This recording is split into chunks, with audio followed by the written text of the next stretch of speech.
Olá, meus amores, 24º dia do nosso desafio, uma vida com um propósito. E vamos ver o que a palavra irá nos trazer hoje. E nós começamos dizendo o seguinte: transformado pela verdade. As pessoas precisam mais que de pão para a sua vida. Elas precisam alimentar-se de cada palavra de Deus. Nem só de pão viverá o homem, mas de toda palavra, que vem da boca do Senhor. Está lá em Mateus 4:4. A palavra graciosa de Deus pode fazer de vocês o que Ele quer que vocês sejam e dar-lhes tudo e que vocês venham a necessitar. Está em Atos 20:32. A verdade nos transforma, mudai-vos pela transformação da vossa mente. Está lá em Romanos 12:2, Não vos conformeis com este mundo, mas transformai-vos pela renovação da vossa mente. Isso quer dizer que transformação de mente, metanoia, mudança de pensamentos. A verdade nos transforma. O crescimento espiritual é o processo no qual substituímos as mentiras pelas verdades. E Jesus orou: santifica-os na verdade. A tua palavra é a verdade, é a verdadeira santificação. E a santificação exige revelação. O Espírito de Deus usa a palavra de Deus para nos tornar semelhantes ao Filho, ao próprio Filho de Deus. Para nos tornar semelhantes a Jesus, devemos preencher a nossa vida com a sua palavra. E a Bíblia nos diz: por meio da palavra somos unidos e moldados para as tarefas que Deus tem para nós, para estarmos, aprendendo a executar assim como Jesus. Existe um filme que diz o seguinte: em seus passos, o que faria Jesus? Então, aprender a seguir os passos de Jesus fazendo a vontade, assim como Ele. A palavra de Deus é diferente de qualquer outra palavra. Por quê? Porque ela é viva. Ela é a palavra viva, é a palavra que edifica, é a palavra que nos sustenta espiritualmente, que nos alimenta espiritualmente. E Jesus disse: as palavras que eu lhes disse são espírito e vida. Quando Deus fala, as coisas mudam. Tudo ao seu redor, toda a criação, tudo se modifica. Por quê? Porque Ele tem o poder do haja, do façamos, o poder da palavra. Existe poder, disse Deus. Foi por estas palavras que tudo veio a existir. Sem elas, você nem estaria vivo e tampouco estaria aqui. E Tiago observa: Deus decidiu nos dar vida pela palavra da verdade, de modo que sejamos a mais importante de todas as coisas que Ele fez. A Bíblia é muito mais do que um manual de doutrinas. A palavra de Deus gera a vida, cria a fé, produz mudanças, afugenta o inimigo, realiza milagres, cura as feridas, edifica o caráter, transforma as circunstâncias, transmite alegria, supera as adversidades, derrota as tentações, infunde esperança, libera poder, limpa as nossas mentes e a transforma, cria as coisas e nos garante um futuro melhor e eterno. Não podemos viver sem a palavra de Deus. Nunca subestime o valor dela. Você deve considerá-la inevitavelmente importante para a sua vida. Tão especial para a sua vida como a própria comida, como o próprio alimento para o seu corpo, para a sua parte física. Assim também é essencial o alimento, para a parte espiritual. E Jó disse: dei mais valor às palavras de sua boca do que ao meu próprio pão de cada dia. A palavra de Deus é o alimento espiritual do qual você tem de se alimentar diariamente para cumprir o seu propósito aqui na Terra. A Bíblia é chamada de nosso leite, de nosso pão, da nossa comida sólida, até do docinho de sobremesa. Essa refeição completa é o menu espiritual para o fortalecimento e o crescimento espiritual. Pedro nos aconselha: desejem no coração o leite espiritual, puro e santificado, para que por meio dele cresçam para a salvação. Permanecendo na palavra de Deus. Infelizmente, existem mais Bíblias impressas hoje em dia do que jamais se houve no passado. Mas, infelizmente, nada disso irá adiantar se você tiver uma Bíblia na estante simplesmente para depósito de poeira. Bilhões de cristãos estão assolados pela anorexia espiritual, morrendo de fome com a alma subnutrida.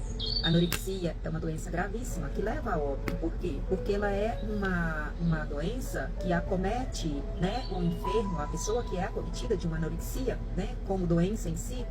A privação dessa pessoa vai ser o quê? O próprio alimento, o próprio alimento sólido, o próprio alimento líquido, para a sua subsistência física. Ou seja, quem pode sobreviver sem alimentação? Não tem como. É aquele velho ditado, saco vazio não para em pé. Da mesma forma, quando a pessoa se nega, né, ao alimento para sustentabilidade e manutenção do seu corpo físico, ele está o quê? Negando a vida. Ele estará caminhando para a morte. Da mesma forma, a anorexia espiritual, quando você não se alimenta da palavra, não se alimenta do que precisa nutrir a sua parte espiritual, você também estará caminhando para a morte, porque estar alimentado espiritualmente, alimentar o nosso espírito, é alimentar, nos fortalecendo para a salvação. Para ser um saudável discípulo de Jesus, alimente-se da palavra de Deus. Isso deve ser a sua primeira prioridade. E Jesus chamou isso de permanecer. Permanecer o quê? Permanecer se alimentando. E ele disse: se vocês permanecerem firmes na minha palavra, verdadeiramente serão os meus discípulos. Na vida cotidiana, permanecer na palavra de Deus inclui 3 atividades. E aqui nós vamos destacar a primeira. Eu devo, em primeiro lugar, aceitar a sua autoridade. A Bíblia deve se tornar o critério definitivo para a vida, para que a minha vida seja boa. A bússola que me direciona, no qual confio para saber qual direção eu devo seguir. O conselho a que dou ouvidos para as minhas tomadas de decisões sábias e assertivas. E o parâmetro que utilizo para avaliar todas as coisas. Porque primeiro eu vou perguntar. Perguntar para quem? Para o autor da vida, que irá me responder através das Escrituras. A Bíblia deve sempre ter a primeira e a última palavra em minha vida. Muitos de nossos problemas ocorrem porque baseamos as nossas escolhas em critérios duvidosos, como, por exemplo, a cultura. Todos estão fazendo, não há mal nenhum fazer. O segundo, a tradição. Nós sempre fizemos isso, por que vamos mudar agora? O terceiro, a razão. Isso pareceu lógico, ou simplesmente pela emoção. Pareceu-me a coisa certa naquele exato momento. Todos esses critérios foram corrompidos pela entrada do pecado no mundo. A partir do momento em que o pecado adentrou no mundo, então todos esses critérios foram sim corrompidos. O que precisamos é de um critério perfeito, que nunca nos leve na direção errada. Um critério de princípios e de valores, de direcionamento. Somente a palavra de Deus supre essa necessidade. E Salomão nos lembra que cada palavra de Deus é comprovadamente pura. E Paulo ainda explica que tudo nas Escrituras é palavra de Deus. Tudo é útil para ensinar e para ajudar as pessoas e para corrigi-las e mostrar-lhes como viver. Nos primeiros anos de seu ministério, Billy Graham atravessou um período em que lutava com suas dúvidas sobre a precisão e a autoridade da Bíblia.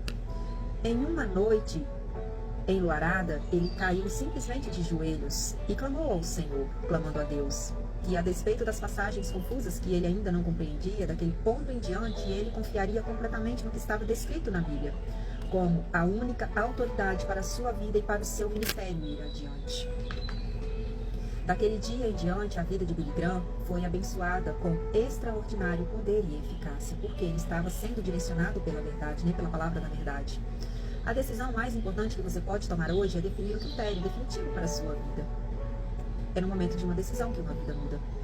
Decida que, independentemente da cultura, da tradição, da razão ou da emoção, você escolhe a Bíblia como autoridade definitiva em sua vida.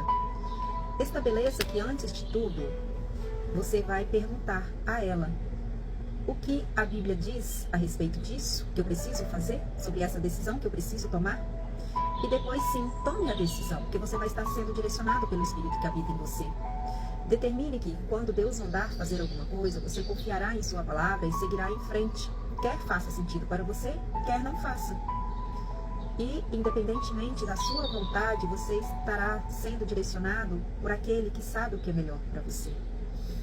Adote a declaração de Paulo como sua afirmação de fé pessoal. Creio em tudo o que concorda com a lei e no que está escrito nos profetas. O segundo parâmetro, devo assimilar a sua verdade.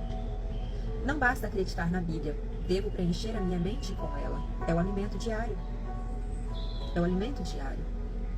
De forma que o Espírito Santo possa me transformar com a verdade que ali está contida. Existem 5 maneiras de fazer isso. Você pode recebê-la, você pode lê-la, você pode pesquisá-la, relembrá-la, refletir sobre ela, meditar sobre ela, orar sobre a palavra, né? A primeira, você recebe a palavra de Deus quando a ouve e a aceita com uma postura aberta e receptiva. Por exemplo, a parábola do semeador ilustra como a nossa receptividade determina se a palavra de Deus irá ou não criar raízes em nossa vida e dar frutos. Jesus identifica 3 atitudes de repúdio mediante essa parábola. A primeira seria a mente fechada. É aquela semente que estará caindo à beira do caminho. Ela estará caindo numa mente fechada. A mente superficial é aquela semente que caiu no solo pedregoso. Ela não tem como germinar mediante as pedras. E a terceira é a mente distraída. É aquela que caiu entre os espinhos. E então ele diz: considerem atentamente como vocês estão ouvindo a palavra. Se vocês estão naquele momento inteiro para estar ouvindo e entendendo, né? Porque Deus nos dá sabedoria, mas a gente tem que pedir entendimento daquilo que nós estamos lendo, daquilo que nós estamos estudando, daquilo que nós estamos lendo ou ouvindo, porque senão vai simplesmente passar como uma leitura. Toda vez que sentir que não está aprendendo nada com um sermão ou com um professor de Bíblia, você deve verificar a sua disposição interior, especialmente em relação ao orgulho. Deus pode falar até mesmo por meio do professor mais enfadonho, quando você é humilde, receptivo e está aberto a ouvir e entender. E Tiago aconselha: em um espírito humilde, gentil e modesto, recebam de bom grado a palavra que, implantada e arraigada no coração, tem o poder de salvar a tua alma. É ter um coração ensinável, um coração aberto, um coração humilde, né? E receptivo para estar recebendo a palavra e entendendo. O segundo ensinamento: por mais de 2000 anos na história da igreja, somente os sacerdotes podiam ler a Bíblia pessoalmente, porque somente eles poderiam adentrar ao templo. Somente os sacerdotes entravam para ler. Mas agora, milhões e todos podem ter esse acesso. Apesar disso, muitos cristãos não são dedicados à leitura do jornal diário, são mais dedicados à leitura do jornal diário e ao noticiário do que à leitura da própria palavra. Não é de admirar que não cresçamos. Não estamos nos alimentando. Não podemos assistir a televisão por 3 horas e ficamos tranquilos. Mas para ler a Bíblia, 3 minutos, não temos paciência. Com isso, não podemos esperar crescimento. Muitos que afirmam crer na Bíblia de capa a capa, jamais a leram de uma capa a outra. Mas se você separar 15 minutos de seu dia para a leitura da Bíblia, a lerá inteiramente uma vez por ano. Se você cortar um programa diário de televisão que dure 30 minutos e ler a Bíblia nesse mesmo tempo, né, enquanto você está lá no programa de televisão, lerá a Bíblia inteira 2 vezes por ano. A leitura diária da Bíblia o manterá ao alcance da voz de Deus e conexão plena com o autor da vida. Foi por isso que Deus orientou o rei de Israel a sempre manter por perto uma cópia da sua palavra. Trará sempre essa cópia consigo e terá de lê-la todos os dias da sua vida. Mas não se limite a mantê-la perto de você. Leia a Bíblia regularmente. Uma ferramenta simples, mas de grande auxílio, é um plano de leitura diário da Bíblia, o devocional. Evitará que você fique saltando de partes para outra, negligenciando uma ou outra sem ter uma sequência. Isso ajuda no entendimento quando você pega uma sequência. Se você tiver interesse em uma cópia do meu plano de leitura bíblica pessoal, nós podemos estar disponibilizando. A terceira forma de ler a Bíblia é pesquisar ou estudar a Bíblia, estudar a palavra. É outra forma prática de permanecer na palavra de Deus. A diferença entre ler e estudar a Bíblia está em 2 exercícios que se adicionam ao da simples leitura. Fazer perguntas sobre o texto e anotar as suas expressões, o seu entendimento. Você vai ler aquele texto, vai fazer perguntas e vai anotar o que você entendeu. Você não estudou realmente a Bíblia e não escreveu seus pensamentos no papel ou no computador. Você simplesmente estudou e entendeu. O espaço não permite explicar os diferentes métodos de estudo bíblico. Estão disponíveis muitos livros. Métodos diferentes usam perguntas diferentes. Você descobrirá muito mais se parar e fizer perguntas simples como quem, o que, quando, onde, por quê e como. E a Bíblia diz: Verdadeiramente, as pessoas felizes são as que cuidadosamente estudam a perfeita lei de Deus, a qual torna as pessoas livres e continuam, mas obedece ao que o ensino de Deus lhes diz. Os que fazem isso serão felizes. A quarta maneira de estudar a Bíblia é permanecer na palavra de Deus. Para permanecer na palavra de Deus é relembrá-la. A capacidade de lembrar é dom de Deus. Você pode pensar que tem memória fraca, mas a verdade é que há milhões de ideias, milhões de pensamentos, de verdades, fatos e imagens memorizados. Você lembra o que é importante para você. Se a palavra de Deus é importante, você usará seu tempo para relembrá-la e meditar sobre ela. Existem enormes benefícios na memorização de versículos bíblicos. Eles o ajudam a resistir à tentação, a decidir sabiamente, a diminuir a pressão, a ganhar confiança, dar bons conselhos e partilhar da sua fé para com os outros. Sua maneira de estudar e ir aprimorando vai criando em sua memória uma musculatura fortalecida espiritualmente. Quanto mais você a usa, mais forte ela se torna. E memorizar as escrituras ficará mais fácil. Você deve começar selecionando uns poucos versículos bíblicos que o sensibilizaram, escrevendo-os em um pequeno cartão que possa ser levado consigo. Então, releia em voz alta durante o dia. Você pode memorizar as escrituras em qualquer lugar que esteja. Enquanto você trabalha, enquanto você se exercita, enquanto você dirige, enquanto você espera, ou até mesmo na hora de dormir. Os 3 segredos para a memorização das escrituras são relembrar, relembrar, relembrar. É como uma criança. A criança, quando ela está aprendendo, ela aprende o quê? Pelo processo de repetição. Então, simplesmente você tem que relembrar, relembrar e relembrar. Você vai estar repetindo, repetindo, repetindo, até conseguir memorizar. A Bíblia diz: lembrem-se do que Cristo ensinou e que as suas palavras enriqueçam a vida de vocês e os tornem sábios. A quinta maneira de aprender e memorizar a palavra é permanecer na palavra de Deus, é refletir sobre ela. O que a Bíblia chama de meditação, afinal?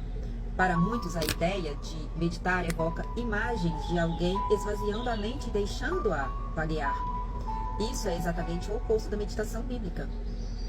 Meditação é pensamento concentrado. É necessário esforço verdadeiro. Você escolhe um versículo e reflete sobre ele repetidamente várias vezes e fica ali meditando sobre o que aquele versículo irá trazer para você de entendimento. É diferente daquela meditação que muitas das vezes as pessoas fazem para poder esvaziar a mente.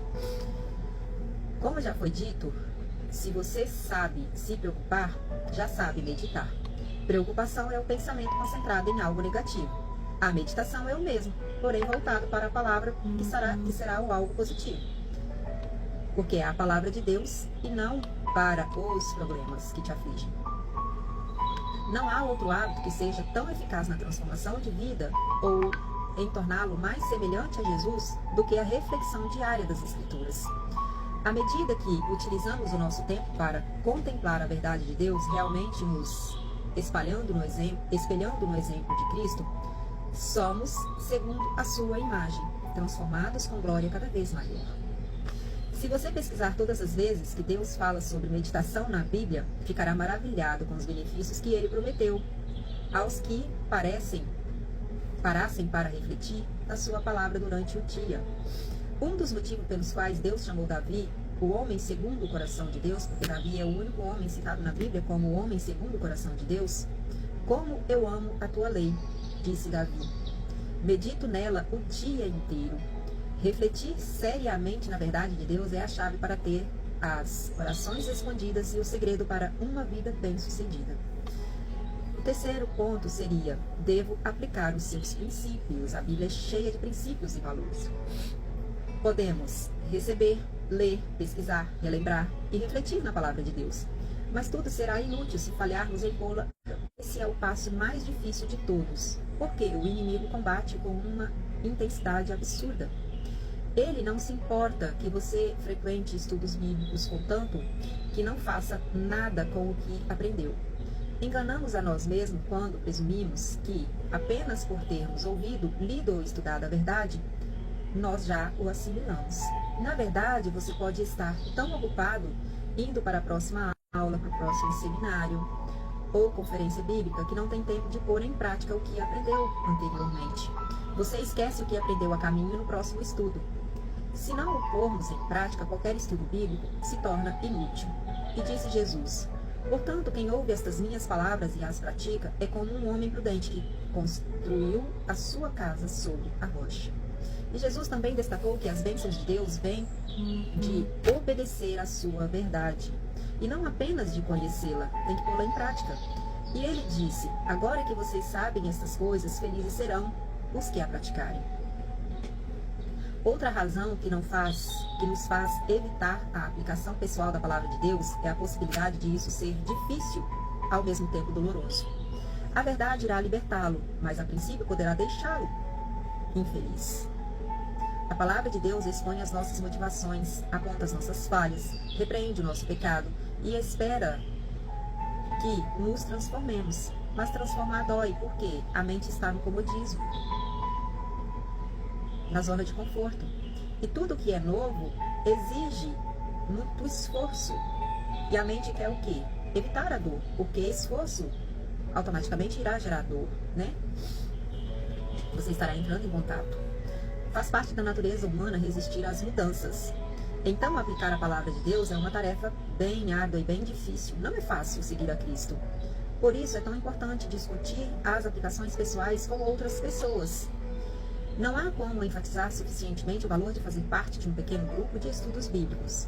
Nós sempre aprendemos com a franqueza dos outros o que jamais aprenderíamos por nossa própria conta. Outras pessoas o ajudarão a discernir coisas que você teria deixado passar e a aplicar a verdade de Deus de forma prática e assertiva. A melhor forma de tornar-se praticante da palavra é colocar no papel uma atitude efetiva resultante da leitura, do estudo ou reflexão sobre a palavra de Deus. Desenvolva o hábito de anotar de forma precisa o que você pretende fazer. Essa atitude efetiva deverá ser pessoal, envolvendo somente você. A prática é algo que você possa fazer e verificável, com o prazo final para ser feita. Toda aplicação deve envolver ou seu relacionamento com Deus, ou seu relacionamento com os outros, ou seu próprio caráter pessoal. É como você pegar um desafio, por exemplo, de 21 dias, esse daqui de 40 dias que a gente está fazendo. Então você tem que ter um início, meio e fim. Começar um ciclo e encerrar, e ter uma sequência.